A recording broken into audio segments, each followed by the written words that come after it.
Kapin 200 ka mga mabulukon nga bangka naglumbaan na ito sa regata di Zamboanga nga kabahin sa selebrasyon sa Zamboanga Hermosa Festival 2023 samtang Grand Budel Fight of Canned Sardines gidagsasab. Dugang detalye sa report ni Efren Bamak. I declare the most colorful, biggest regatta race 2023 open.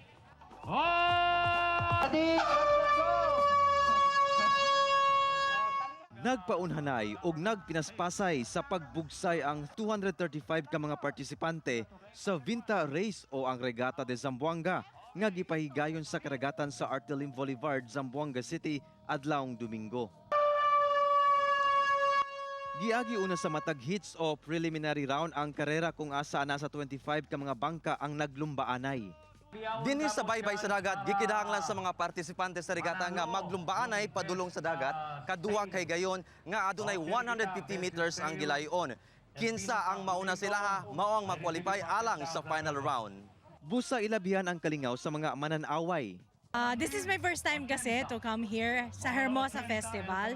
So, so far, para ang saya-saya everybody. Everything is very vibrant. Not only yung colors ng mga Vinta, syempre, di ba? But also because of the people who are participating. Bonito ka este anyo, sir.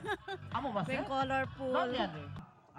Matag tuig ginahimo ang Regata de Zamboanga nga usa sa mga highlight activity sa pagsaulog sa Zamboanga Hermosa Festival 2023. Ang mga mabulukon nga vela o sail nagsimbolo matud pa sa mabulukon nga kultura sa 5 ka ethnic tribes sa Zamboanga City nga mao ang Samabangingi, Kalibugan, Yakan, Subanen ug Badjao.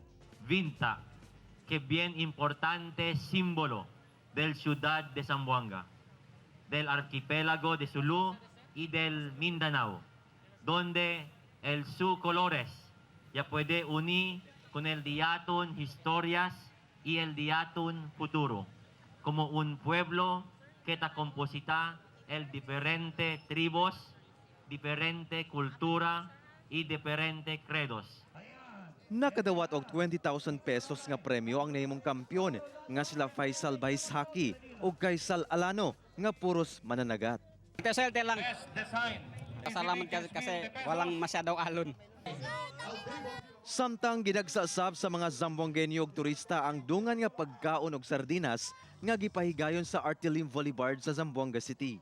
Anaa sa 1 ka kilometro ang gitas-on sa giandam nga mga sardinas alang sa Budel Fight. Tumong sa aktibidad ang mapadasig pa ang turismo sa Zamboanga City nga giilasab isip Sardines Capital of the Philippines. Kauban si Sim Romero sa kamera. Ako si Efren Mamak para sa One Mindanao.